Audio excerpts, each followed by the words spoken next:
All right, welcome everybody to this video on endogenous retroviruses. My name is Donny Badinsky, and this is part one or episode one of an ongoing series where I am going to be responding to a video put out by Stated Clearly. Jon Perry is the one who runs that channel. He has two channels, and so the video I am going to be responding to in detail, point by point, is titled, Did God Put Endogenous Retrovirus DNA in Our Genome? And so this is a topic that I have studied extensively, and I want to leave no stone unturned on this issue of shared endogenous retroviral-like sequences in the biological world. The reason why is because numerous proponents of evolution or guardians of common descent have argued, they've asserted that endogenous retroviruses are as close to proof as you can get for evolution and universal common descent. And so I want to tackle all of the relevant videos, especially those related to the ongoing creation versus evolution debate. And so this, again, is going to be more of a series, as Jon Perry, who I appreciate him engaging this topic. His video is technical, it's thorough, and therefore it deserves a thorough and worthy response. And so we're just going to go through it point by point, sentence by sentence, if we can. And he is going to be responding to a couple comments. So I guess a little bit of background on this. Going back a few years ago, Matt and we did a response video to Jon Perry's video put out on the Stated Clearly YouTube channel, focused solely on endogenous retroviruses. He ended up doing a response video as well to that. This is going back a few years. And he also put out this video. And so this video, he gives, if I remember correctly, he gives 11 reasons why all ERVs are truly the result of past viral infection. I like to point out the important question pertaining to this ongoing debate of ERVs. And I like to ask the question, are these really the ancient remnants of past viral infections, or are they created units of DNA function? And so Jon Perry, his case and his position is that they are not created units of DNA function. He provides 11 reasons why they are not created units of DNA function. And so in this series, again, I'll probably do it in probably 3 parts, and I'll answer every single one of his points.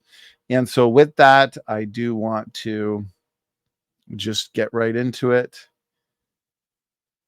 here.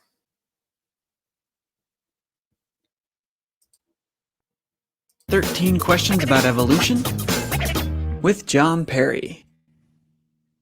Evolutionary question number 25. Endogenous retroviruses. How do we know they really came from viruses? A little while back, I published a new animation over on the Stated Clearly channel about endogenous retroviruses, and these are So this is the video that we responded to, again, going back a few years now. Time flies by when you're having fun. And so I've done a lot since then on the topic of endogenous retroviruses. I've written a book here that you can see, the Endogenous Retrovirus Handbook. And so this is comprehensive. This answers the questions related to the shared mutation argument in the ERV like sequences. It addresses the argument from nested hierarchical patterns and homology, and also the question of function. I've done several formal debates, open mic challenges, informal discussions, technical discussions on this topic. We just put out a video responding to Vice Rhino as well, who has a video out there claiming that ERVs are the best evidence for evolution, that kind of evolution that says humans, banana plants, and whales are related through common ancestry. Because remember, if by evolution you mean changes in allele frequencies, an allele being a genetic variant, and frequency being the frequency that that genetic variant occurs in a population. And so changes in allele frequencies in populations over generations, we're not going to disagree with. If by evolution you mean dogs and wolves are related through common ancestry, again, we're not going to have an issue. But by evolution, they mean the theory of evolution, large scale evolution, that bacteria like organisms slowly over time evolved into humans, chimpanzees, whales, banana plants, so on and so forth. This universal tree of life that says everything goes back to common ancestors. That's where we have an issue. And so in my previous response to Jon Perry here, and in my book, debates, discussion, so on and so forth, I demonstrated that ERVs, the majority of them, and we'll get into that as well, what we mean by the majority, are created units of DNA function. God did front load these DNA units. This goes for all kinds of transposons, various classes of retrotransposons or retro elements, which endogenous retroviruses are one of those types of DNA elements. And so God front loaded in the original created archetypes all sorts of functional DNA elements to help with adaptation, to help with DNA variation, so on and so forth. So these are beneficial DNA elements. We know this for many reasons. One reason being the amazing functional roles associated with endogenous retroviruses and endogenous retroviral-like sequences. A few of those functional roles involve embryological development, determining cell types, gene regulation, gene expression. They act in the immune system, cell stress responses, viral mimicry. And throughout this 3-part series, we'll go into all of those functions in detail. Now, I'd love Jon Perry to provide me with a paper that shows a non-functional endogenous retrovirus going from non-functional to something essential in the function of a living organism, like embryological development. I want empirical evidence for this, not just storytelling or evolutionary philosophy, right? Because they'll oftentimes just assert co-option or beneficial mutation accumulation without any evidence. Viruses. So retroviruses are a special type of virus that inserts its DNA into its host DNA. They actually start out with an RNA genome, convert that into DNA, insert it into the cell. And when that cell reproduces, the DNA of the virus will be reproduced as well. And so now both the daughter cells have a copy, identical copy of the virus genome. They can make viruses, pump out viruses, and the virus reproduces. Well, if they get into a sperm cell or an egg cell, the child that develops from that sperm or egg cell, if a child does develop from them, will have the virus genome in every single cell of its body. And then it will pass the virus genome on to its kids when it has kids. Our genome, the human genome, is filled with virus. Right. So he's talking about vertical transmission. You have exogenous retroviruses, and then you have endogenous retroviruses. So endogenous just means occurring from within, exogenous occurring from outside. Horizontal transmission. A good example, a well-known example of an exogenous retrovirus is HIV. And so HIV is passed along horizontally, but for endogenization to take place, you'd have to have an exogenous retrovirus infiltrate in the right way, in the right spot. So in a germ cell line, a reproductive cell. And from there, it can be passed on vertically. And so if it's passed on vertically, as Jon here said, and I do appreciate how informative he is in this video, I'm going to have a lot of fun responding to this, then every single cell of the offspring will have it if it's passed on to progeny. And so this brings us briefly into the uniqueness of retroviruses. Because in order to do what they do, in order to be able to infiltrate genomes and hosts, is they have to perform what's called reverse transcription, right? We all know basic genetics, DNA to RNA to protein. So DNA transcribed into RNA translated into a protein. And so reverse transcription is basically that process of transcription, but in reverse. So instead of DNA to RNA, RNA to DNA. And so the genetic material associated with a retrovirus is RNA material. And so the retrovirus, which Jon Perry is going to discuss, the components or structure of a retrovirus, which is the same as an ERV, a full ERV that is you have LTRs on either side, long terminal repeats, and then in the middle you have your GAG, POL, ENV genes.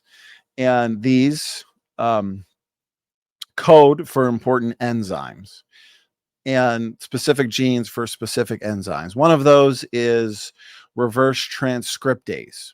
And so this is the enzyme of a retrovirus that can convert the RNA to DNA. So that's how the retrovirus can perform reverse transcription. And so basically, when the viral RNA gets converted into DNA, the DNA can be read by the host machinery. And from there, it can be transcribed to produce viral RNA molecules. And so this is the way the retrovirus works to infect and infiltrate.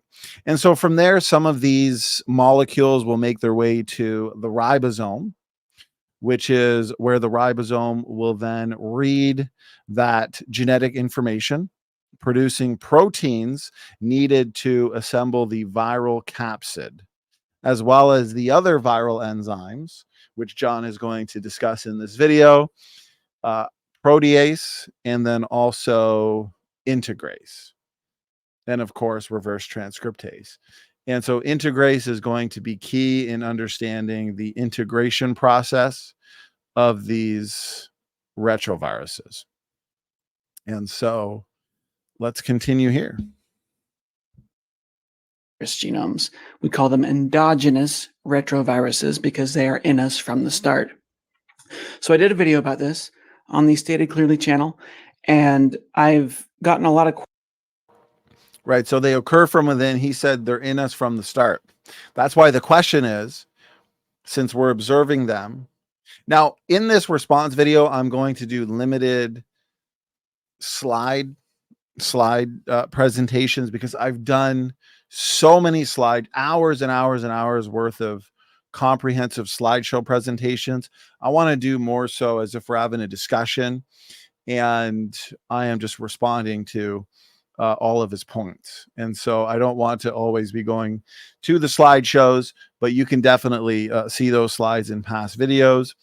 And so the point here, now I will go to slides and visuals at certain points, especially when it comes to the DNA function, but I'm going to keep it a little more free flowing here. And so the question really does come down to the fact that are we dealing with DNA units that got there from past retroviral infection? Okay, because your evolutionary community will admit that for the most part, we are looking at these sequences, these chunks of DNA, these stretches of DNA. They're there, they're present. We didn't observe them becoming integrated or part of the genome. It's mostly inferring these infections, original infections would have happened millions of years ago. And so that's why it is an important question. And I do appreciate the title of his video. Did God put endogenous retrovirus DNA in our genome? And I would argue that yes, for the most part, because I will point out, as I have in my book, which I wrote a couple years ago, so this isn't new, there are true endogenous retroviruses. Okay, but that's the minority. And we'll get into this throughout the video. questions about some of the details that were not covered or were sort of quickly gone over in that animation. It was a very quick introduction to endogenous retroviruses and how they can be used to make evolutionary trees, because you can actually see that, humans and chimps, for example, share a bunch of endogenous retroviruses, and those were inserted before the chimp-human split. So here are the questions. Well, some of the questions. I've gotten a lot of them. I'll probably be doing a couple of videos on this. Today, I'm combining the questions that I got. Now remember, humans and chimpanzees and other primates, they do share endogenous retroviruses and endogenous retroviral-like sequences. Why I say ERV-like sequences is because, as we're going to see throughout these response videos, is that the vast majority of so-called ERVs that we share, the thousands and thousands, simply represent solo LTRs, long terminal repeats, and they actually lack the key components of a retrovirus, which would be your GAG, POL, and ENV. ENV standing for an envelope protein, elements of the retrovirus. Okay, when it actually comes to full ERVs, there's really only a few compared to the solo LTRs that we find. And so if these are created units of DNA function and we share them with chimpanzees and other primates, then that's not surprising. We would expect, if they are essential, if they are necessary, if they are important to living organisms and necessary to sustain healthy life processes, then we would expect through common design that all organisms would share these, in the same way that all modes of transportation have an engine in common, which is necessary. You need an engine in the same way that you need a brain, you need a heart, you need a liver. Okay, so there are systems, there are organs, there are parts to a living organism that aren't as essential or necessary for life as the heart or the brain, but that doesn't make them non-functional or insignificant. And we're going to find that with ERVs, is many ERVs, like the ones involved in embryological development, are necessary for our existence and life in general. But many are also very important, but not essential in the sense that without them, you would die. I mean, I got 2 hands, 2 legs. You have an appendix, which harbors good bacteria and is very important, but a lot of people get their appendix removed. A lot of people get things removed and they can still survive. If I lost my right hand, I still got my left hand. Doesn't mean my right hand isn't important. Doesn't mean I don't need my right hand. And that's the same thing with ERVs. Is there are many different functional roles associated with these ERVs. Some essential to life, others still very important, but not as essential as ERVs that are functional in determining cell types or embryological development. I got from 2 different people. One of them is YouTube user MM. How do we recognize that a portion of our DNA is an old contamination of a retrovirus?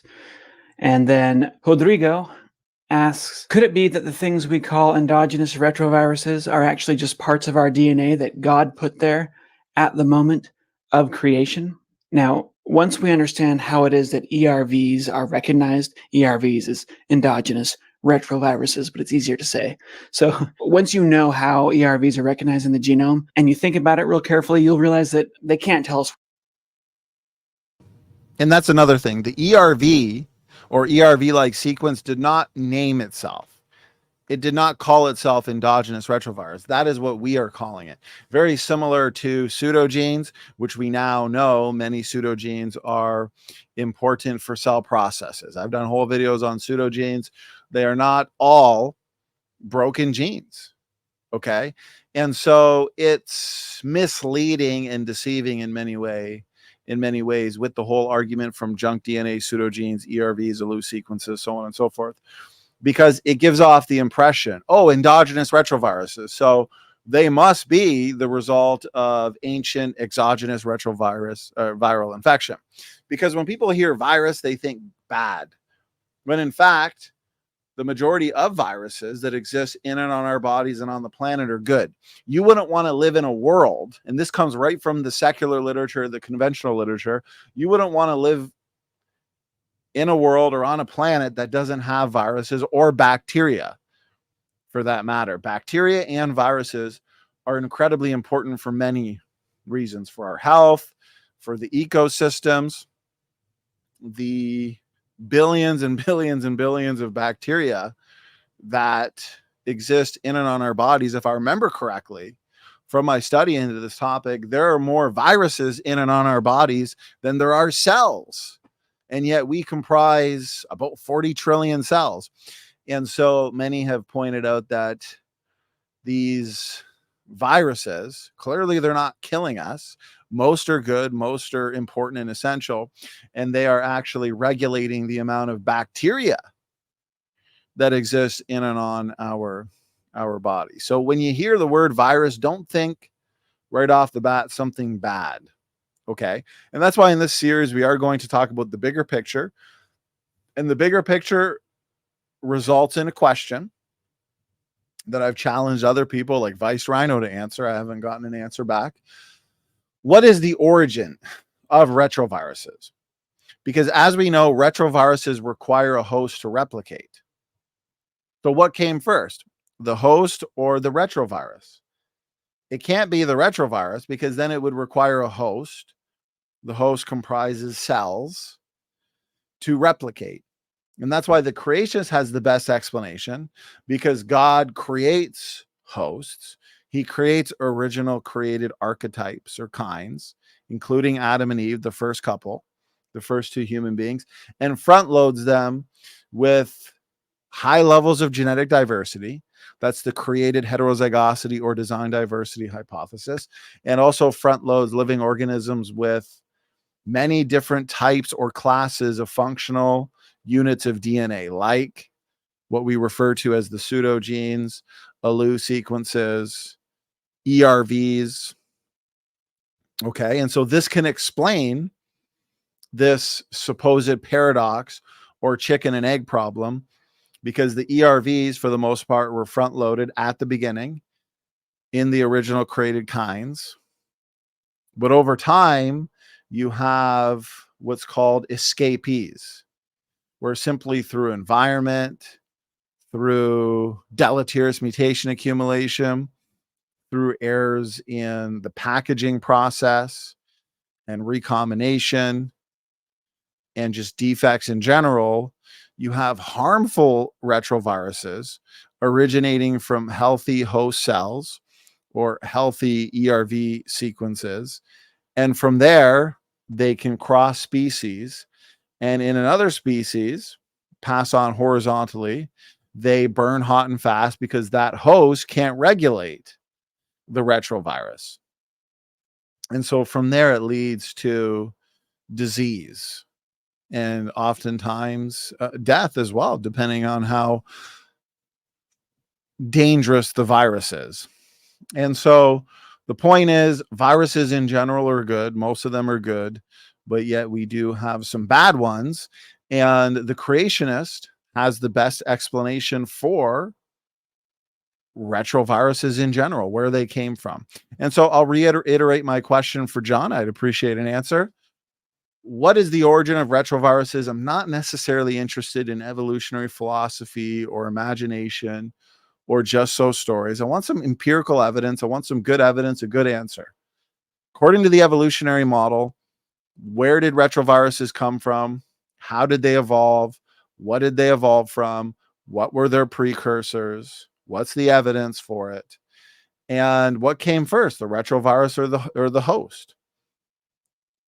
Because retroviruses require hosts to replicate. Very important question.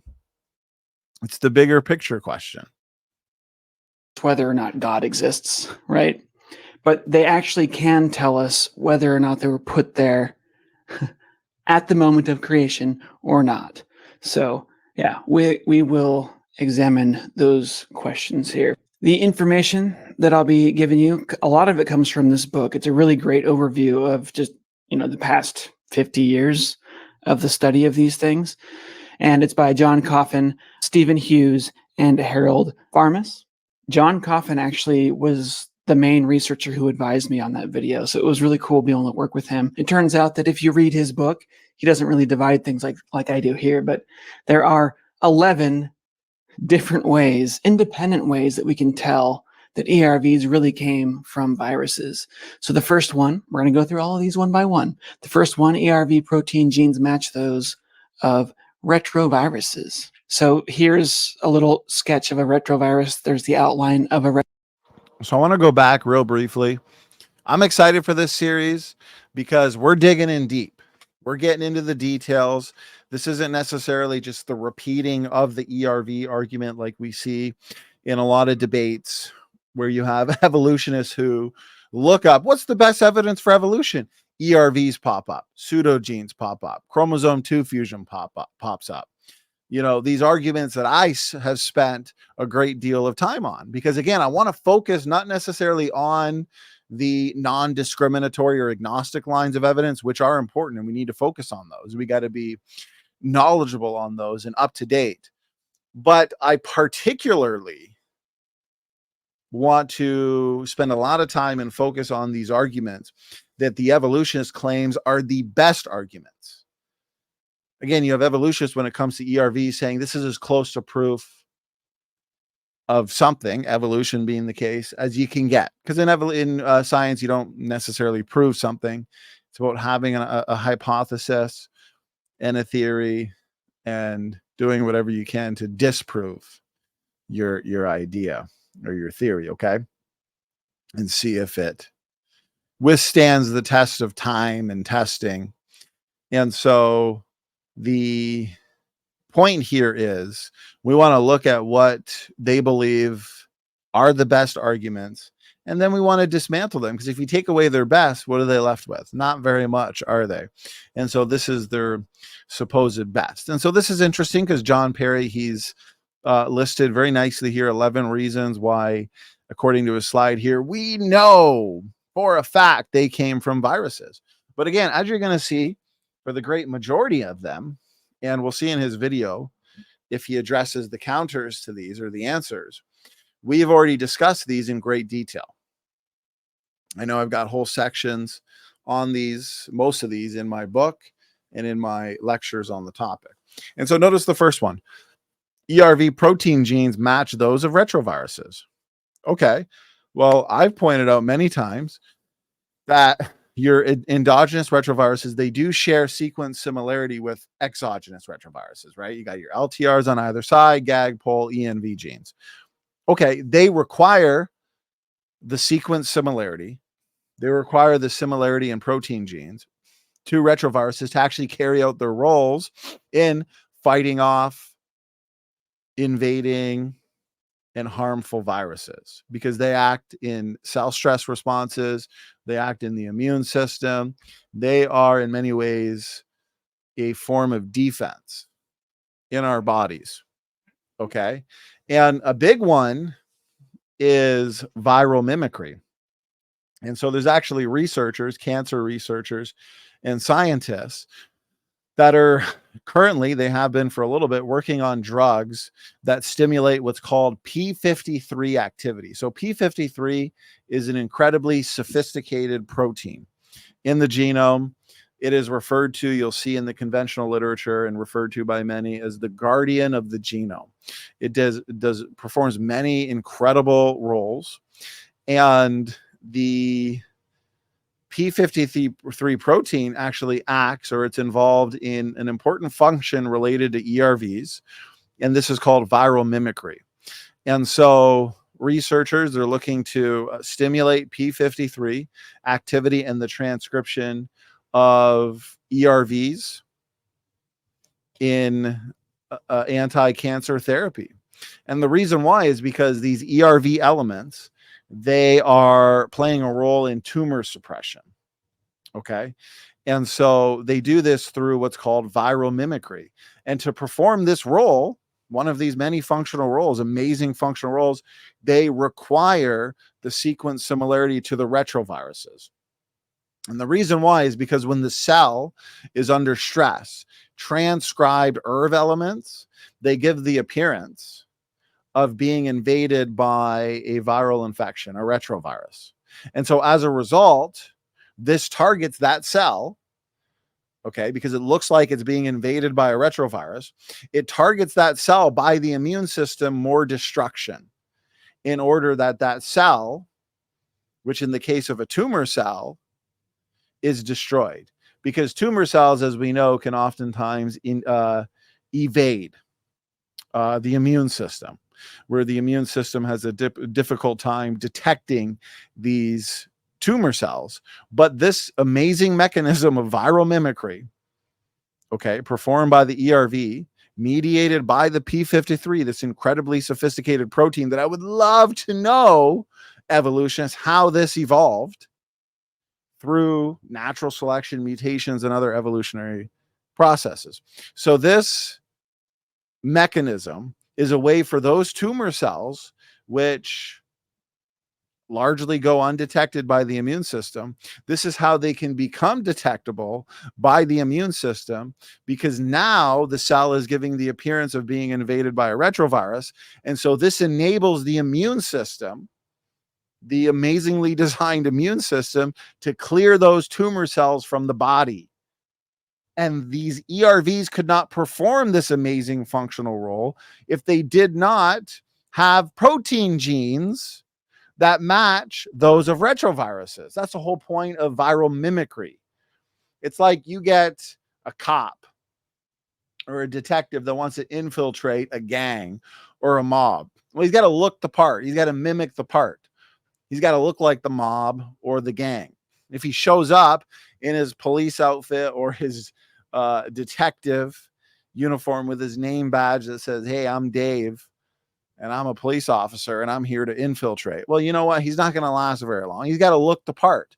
And so these ERVs need to look the part. And so that's why they have to look like the retroviruses that they are mimicking. This is amazing design. And another reason is, again, it goes back to the bigger question: what is the origin of retroviruses in general? And so if retroviruses, harmful retroviruses, originated from host genomes, but the ERVs and the sequences associated with ERVs were pre-existing, then the evolutionist is looking at this backwards.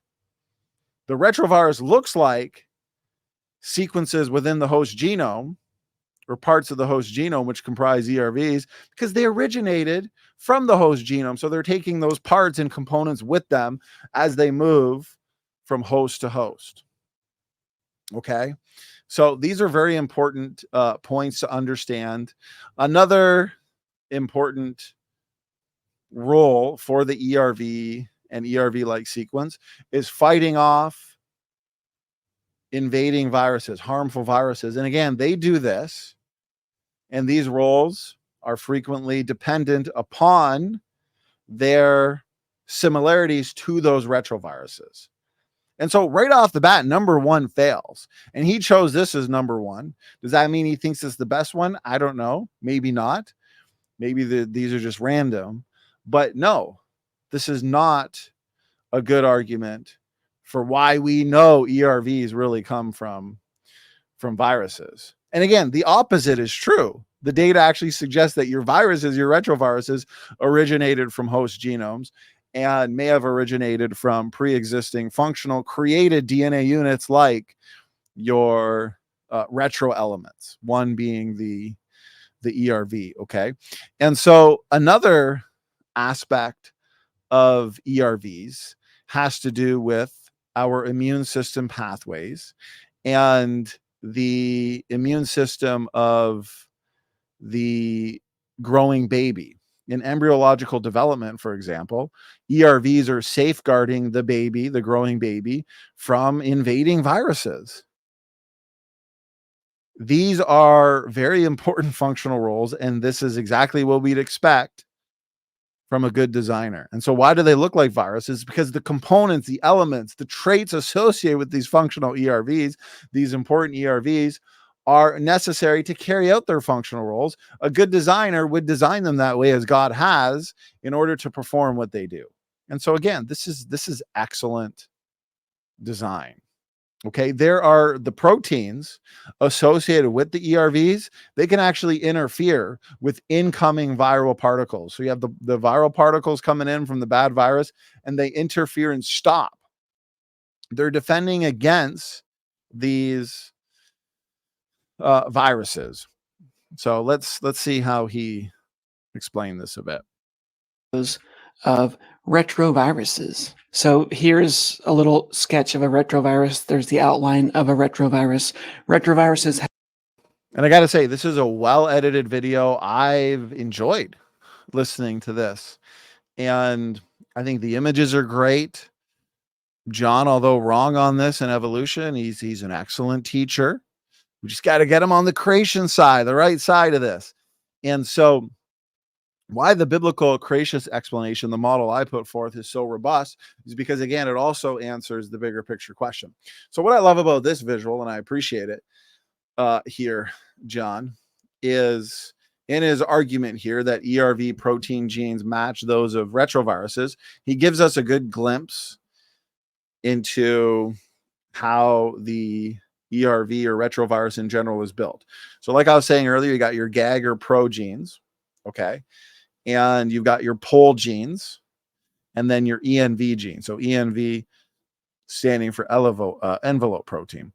And then your virus RNA, that's the genetic material. That's why reverse transcription is important and necessary, RNA to DNA. Okay. Well, what's interesting is these envelope proteins.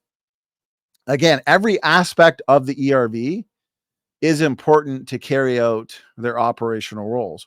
And so the envelope protein, for example, they actually function in blocking harmful viruses from entering. And so they contribute to that function alongside the other components of the ERV and how they do this. And I've done full presentations on this, looking at a paper, if I remember correctly, a 2021 paper which goes into these functional roles associated with the immune system. And so what they can do is actually bind to receptors that the infectious viruses might use to enter the cell of the host. And so again, these are all defense mechanisms. It's good design. And so these ENV proteins, what they have the potential to do is enter your bad viruses that are coming in. Okay.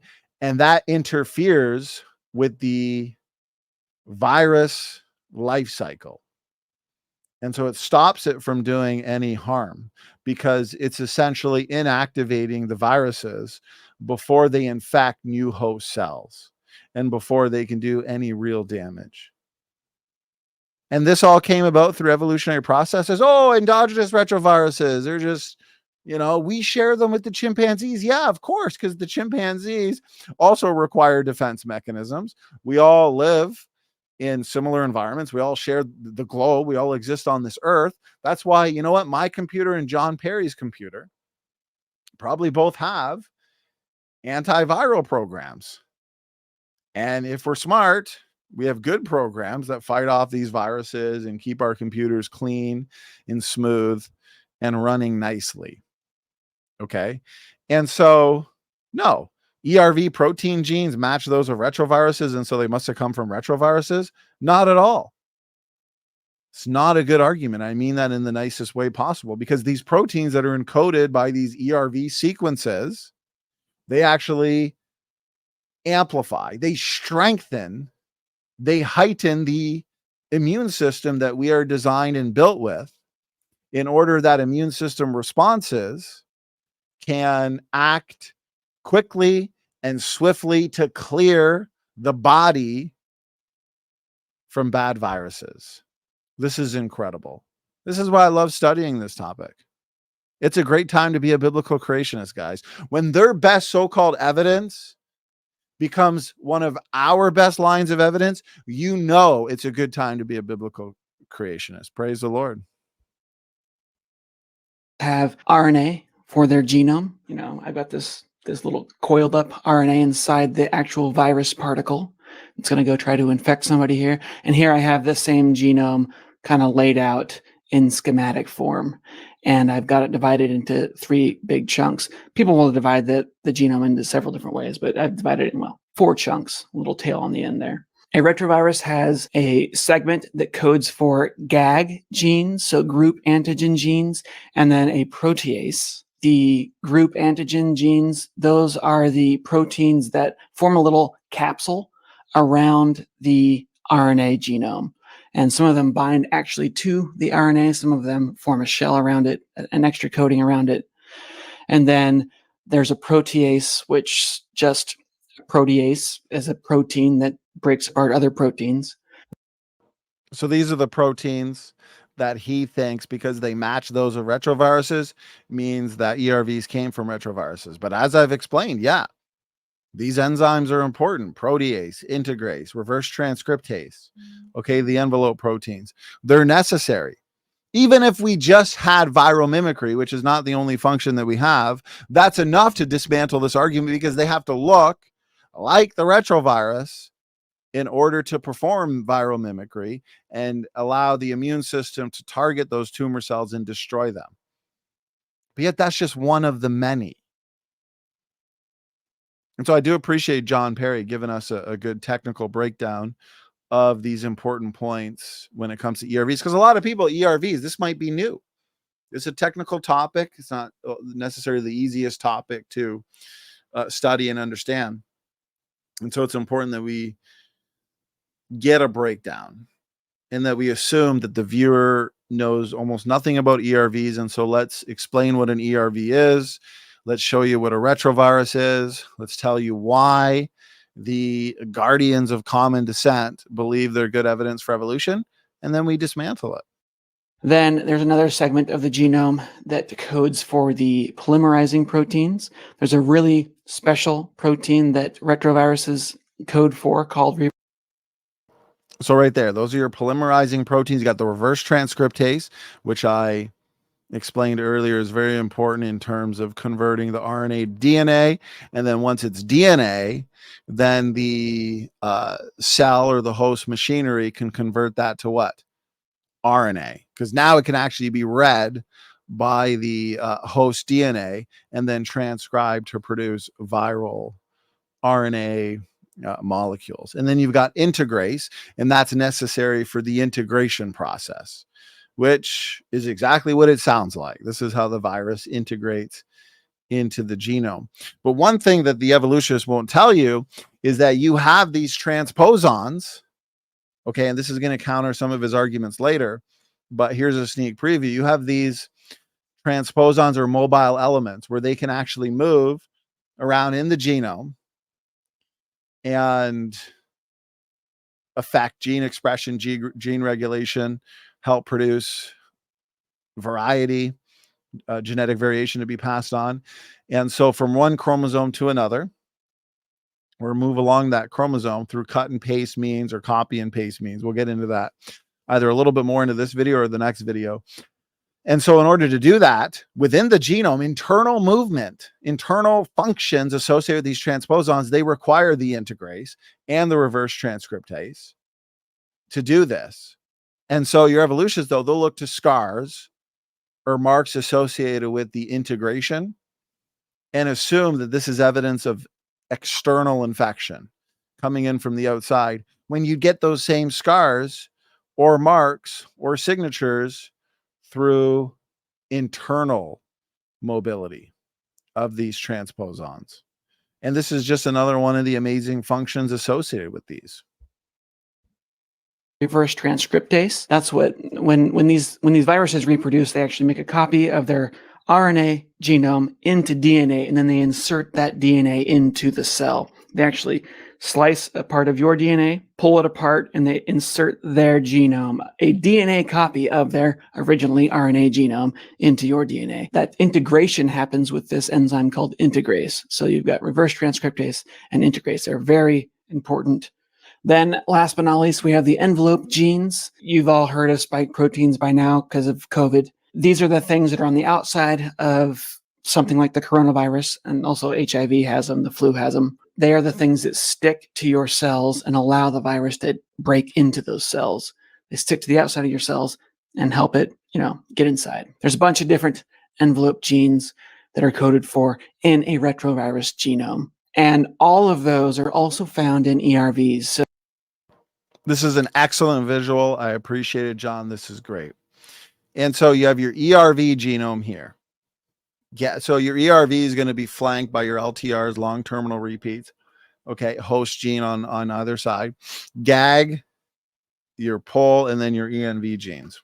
Okay, so these proteins that code for the integrase, protease, and reverse transcriptase. But notice the retrovirus, same thing. GAG, progenes, pull, and then your ENV genes. Okay, this matching, this sequence similarity again does not demonstrate that ERVs came from retroviruses. Firstly, I've shown, going back to the bigger picture question, that harmful exogenous retroviruses, the evidence best suggests the escapee hypothesis that they originated from host genomes. Okay, so no surprise that they look like the ERVs, which are pre-existing and created, front-loaded.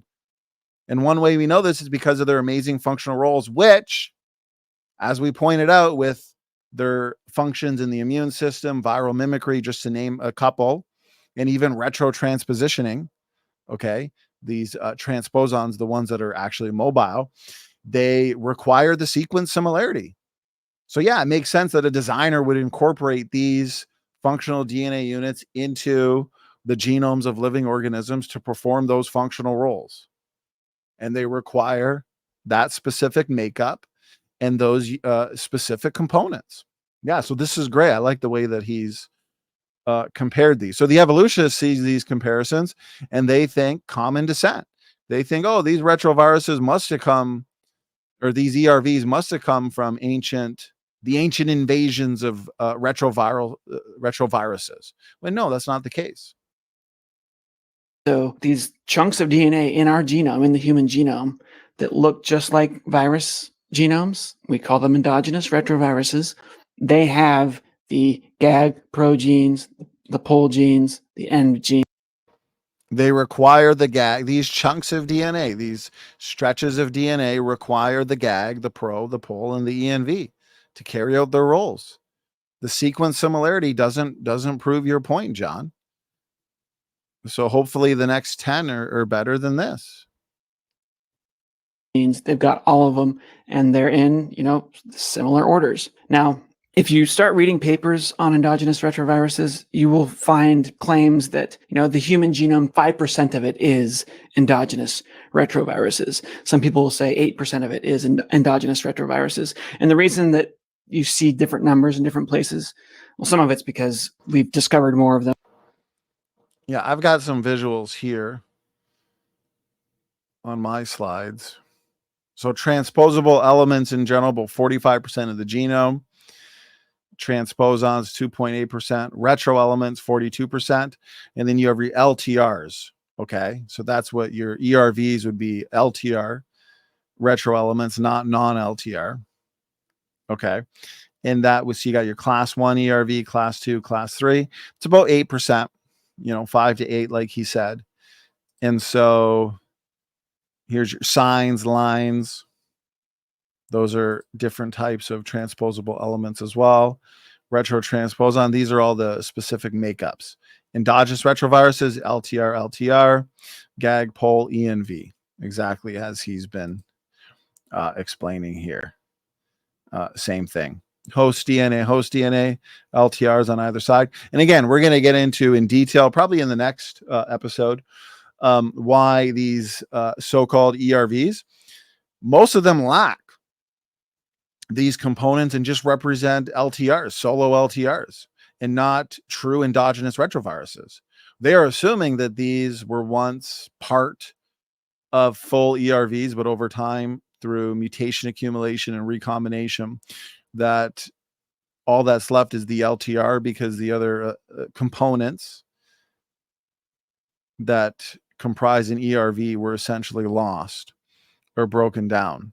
Okay, so the vast majority, again, they lack the GAG, the pull, the ENV, and all we have are solo LTRs. And yet we know that these solo LTRs, these long terminal repeats, I've got paper after paper demonstrating this. We're going to go through it in this series. They serve as what? binding sites for initiating or enhancing gene expression. Very important. Okay, gene expression, what's that? It's the process by which a gene is turned on to produce either an RNA or a protein, because you have a lot of DNA to RNA, so you get an RNA product, and then that RNA product is functional. You don't necessarily get the translation into a protein, or you get DNA to RNA to protein, you get a functional protein. Okay, and so most of the genome doesn't code for proteins, codes for RNA. Most of the genome's involved in regulation. We understand there's genome-wide activity. I've done many presentations on junk DNA demonstrating that this genome-wide activity, about 80%, is not spurious or just noise. And we'll probably at some point get into that in this series. And so when an evolutionist says, oh, we share thousands and thousands and thousands of these with the chimpanzee, most of those are simply the solo LTRs.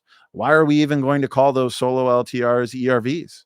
They're just functional stretches of DNA that are there for many reasons. A couple of those reasons being gene expression, involved in gene expression. So, okay, let's go back to the video here.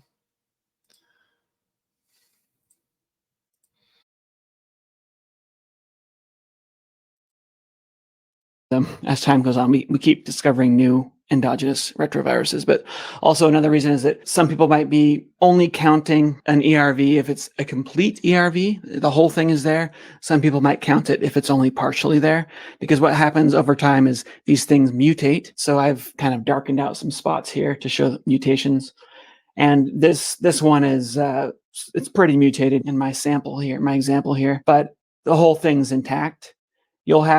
Sometimes you'll get a mutation that knocks out a big chunk of one. And then you'll get some mutations that are actually pretty common where the white part here, the part that I've drawn in white, the tail on the right will connect to the tail on the left.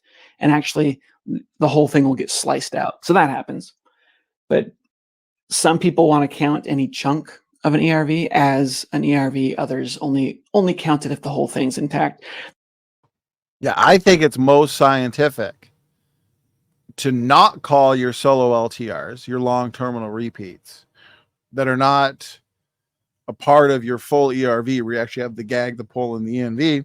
I wouldn't call those ERVs. That's misleading. You can call them functional stretches of DNA, but we know that those solo LTRs serve a functional role in the genome, and they act in gene regulation. We understand they can function as promoters and serve as transcription factor binding sites. And so, okay, if we look at the structure of the retroviral material, the LTRs serve in important ways. They serve as promoter sequences and serve as binding sites for RNA polymerase. It's critical for transcription. And so when you see just the solo LTRs, God placed them there to perform functional roles. They do a good job in retroviruses and ERVs. And so those can also be used to perform a good job elsewhere and in other ways in the genome. This is just basic. And so I think it's misleading to call your solo LTRs ERVs. It's not a full ERV. There's about, again, this number keeps growing, but if you look at the databases right now, you'll find that there are about 9,000 complete ERVs that are over 90% still fully intact. So there's absolutely no question that these things are viruses, the remnants of viruses. See, these are a lot of assertions. No, we've already shown that these are not good lines of evidence, that they are 100% undeniable evidence that these were once from retroviruses. Quite the opposite. What we're seeing here is that no, the solo LTRs are functional stretches of DNA, and your full ERVs, most of them, the ones that are functional and fixed, we'll get into that probably in the next videos. We're going to start winding down here a little bit. I want to keep these about an hour. And I think we got through a pretty good chunk here. His video is about 26 minutes. We're almost at the 8-minute mark. And so the ERVs are created units of DNA function. That's what we're seeing here. And same with these solo LTRs. If you were a designer, you could incorporate similarities to the long terminal repeats, right? Your LTRs that are part of the ERVs or found as a solo element, which he is saying, oh, well, they're that way because of time and mutations and other processes like retrotranspositioning and recombination, I think they would even look to.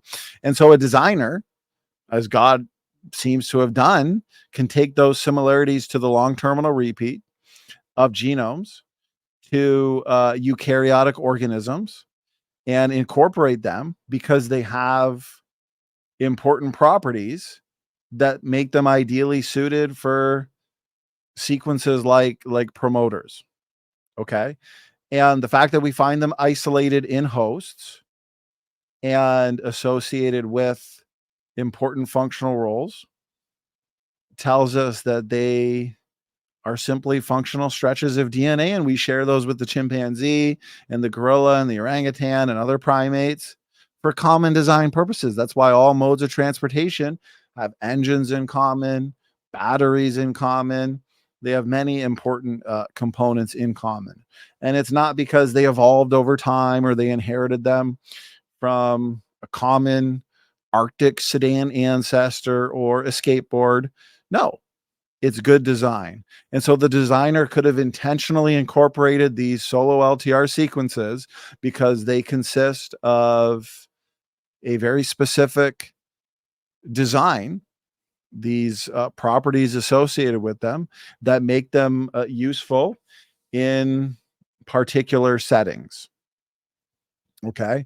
But Jon here is basically arguing that these solo LTRs got disassociated from the endogenous retrovirus over time, started off as a full ERV, but then over time mutations hit the ERV. Mutations do happen. We do agree with that.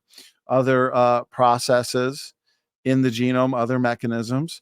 And so over time, all you're left with is what? The solo LTR. And then the solo LTR ends up in the apparently the perfect position, this integral position in order to function in the way it does, let's say as a promoter. And then now it's going to alter the gene expression profile of that gene, as in these solo LTRs that got disassociated from the ERVs for whatever reason, mutations in time. And now they have important biological consequences for the cell and for the organism. No, that's wishful thinking. That's imagination. Evolutionists hope, dream, and imagine that these kinds of arguments are going to convince an objective thinking person that we are related to chimpanzees and gorillas. No, these are put forth as the best arguments for common descent. But when you actually examine them, you see that they're not good evidence for common descent, and they provide us with incredible evidence for what? Common design and separate ancestry. In the human genome. And they're just there, like all of us have them. So it's pretty cool. ERVs are bookended by long terminal repeats, just like retrovirus insertions. So that's right. And these long terminal repeats are functional. They flank the sequences, but they also occur in solo, and they act in gene regulation. Okay. And so evolutionists largely in the past have assumed that ERVs are non-functional. They've assumed that the insertion mechanism is random, and also the mutational events that occur in the genome, and specifically the ERV sequences, are also random. Okay, and we're going to see that these are all faulty assumptions. here I've got the long terminal repeats. Up top is the ERV that's in the human genome, and then down below is a retrovirus genome, the RNA genome, and it's got one long terminal repeat on the right side here. It's got a tail there. And what happens is this enzyme called reverse transcriptase, when it's making a DNA copy of the chain of RNA, it actually copies that tail on both sides. And so the processed DNA genome of the virus has two tails, two long terminal repeats that are identical to each other because it actually, that enzyme uses one to make the template for the other. So they're identical. And then that gets inserted. Now, if I understand the position correctly, basically, according to the story, when an exogenous retrovirus infiltrates and it's passed on, or infects and it's passed on vertically through a germ cell line, well, it's now passed on to progeny. Every single cell has that viral DNA. So the LTRs at the start are identical, but over time they're hit with mutations. And so one LTR can be diverged from the other LTR. And that's how they're able to use molecular clocks to make guesses, I believe, as to when these ERVs actually originated, when they took place. Into the victim's genome. That is an obvious sign that there is a virus insertion that's happened. You've got these repeating stretches of DNA on either end surrounding the virus protein. No, that's not obvious reasons why they're the result of past retroviral insertions. The long terminal repeat is an important component of the ERV. It's an important component of the retrovirus. The retrovirus is most likely originating from host genomes. Makes sense why they have the long terminal repeats in the first place. And the solo LTRs that are not part of a larger ERV serve important functional roles. And so nothing that we've seen so far in the first roughly 9 minutes of this video, well edited, well put together. I do appreciate the effort and work here by Jon. The visuals are great. They're helpful, but no evidence here that refutes the idea that God front-loaded living organisms with retroviral-like sequences. Protein encoding genes. And those can be several hundred to over 1,000 nucleotides long, the long terminal repeats. It just kind of depends from different virus species to virus species how long that's going to be. Number 3, retroviral integrase fingerprints are found before and after each ERV. So let me explain what that means. Here I've colored in blue these little ERV fingerprints or retrovirus fingerprints. And down below, I have the retrovirus genome here. So this is the DNA version, the processed version of the. So I gave a teaser of this earlier, that your mechanism called retrotransposition, where you have these transposable genetic elements, okay, these mobile genetic elements, which are also referred to as, in the conventional literature, jumping genes. They can move around the genome. They can go move around on the same chromosome, or also from one chromosome to another. And they leave behind, as they do this internally, sequences similar to what? Viral integrations. Okay, so no, these so-called signatures or scars that Jon here is assuming are the result of external infection, where you have an exogenous retrovirus infiltrating and then becoming an endogenous retrovirus if it's passed on. No, you're getting the same scars, you're getting the same marks. The mobile genetic elements that have similar makeups, okay, because you have retro elements in general, and I get there's different classes, LTR ones, non-LTR ones. You got signs, you got lines, you got ERVs. Okay, you've even got loose sequences. But the point is, they will leave behind sequences that are similar to viral integrations.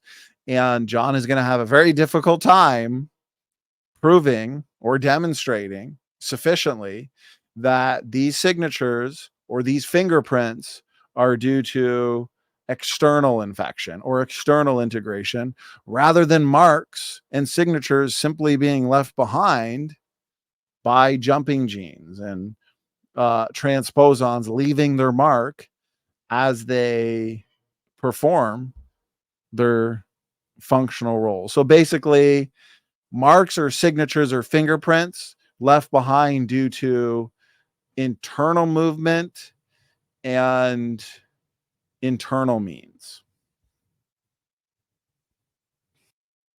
a retrovirus genome. And below I have host DNA before insertion. So this is they haven't yet been infected by the virus. Well, what's going to happen is that little enzyme integrase that I've colored in red here in my model, it's going to make a Z-shaped slice in your DNA, and then it's going to separate your DNA. So you've got this little. I've even read, because there's a lot of interesting information out here on these technical topics.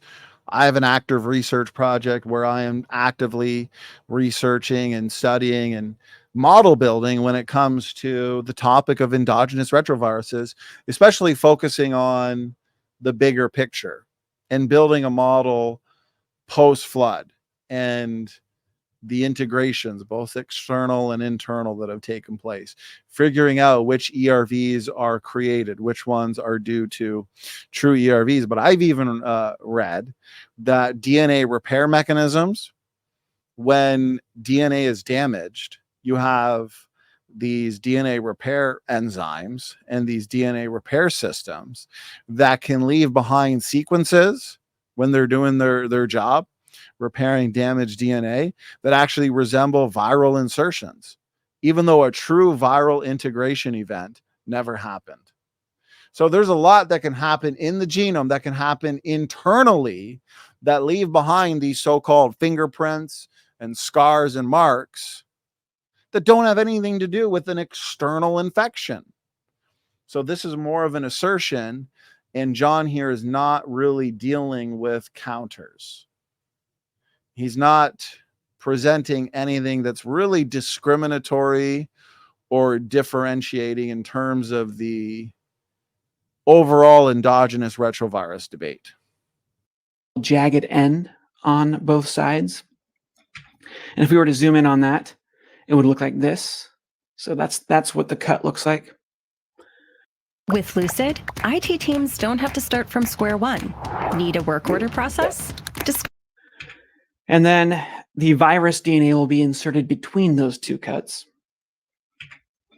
And if we were to zoom in just on those two cuts and bring them in close to each other, we see, so here, the white here, those are the long-term. Okay, that is 10 minutes on the dot that we've gotten through, and that was fun. That was fun. So in just over an hour, we got through the first 10 minutes. The video is about 26 minutes. And so I do want to finish this whole response in about 2 or 3 parts. And then if Jon decides to respond, which I think some of these evolutionists do need to respond, people like Vice Rhino, people like Jon Perry, because they're the ones that are going around saying that ERVs are as close to proof as can be for why you are related to dogs and fish and banana plants, and why the theory of common descent is true. And so they need to back up their claims, back up their arguments, and I am happy to respond as needed. Another video that I will be getting to as well in the future is a video put out by Dr. Zach Hancock. He's responded to some of my arguments in my book and in my lectures. And so, yes, I want to leave no stone unturned. We've addressed Vice Rhino. I'm addressing stated clearly here, and I am going to address hopefully all relevant videos associated with ERVs, because we're going to take their best so-called arguments and we are going to dismantle them, and we are going to leave them with no more ammo in terms of their defense and pushing this idea of evolution. And so, okay, I had fun. Again, I enjoy engaging the critics, especially when we're dealing with worthwhile responses like this one. And I appreciate that it's a well edited, it's a good video, and we've basically gone through 2. We're on 3, but I've already shown that these so-called fingerprints and scars and marks are also expected by internal means. There's things that can happen internally in the genome, retrotransposition being one of them, with these transposons or jumping genes that leave the same marks. And so Jon, as far as I know, doesn't point that out. He might in the coming minutes, I'm not sure. But guys, thanks for tuning in. Please share this around.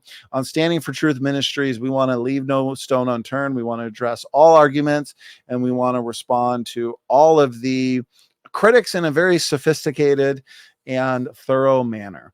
And so thank you for watching this video. Share this around to your friends, your family on Facebook.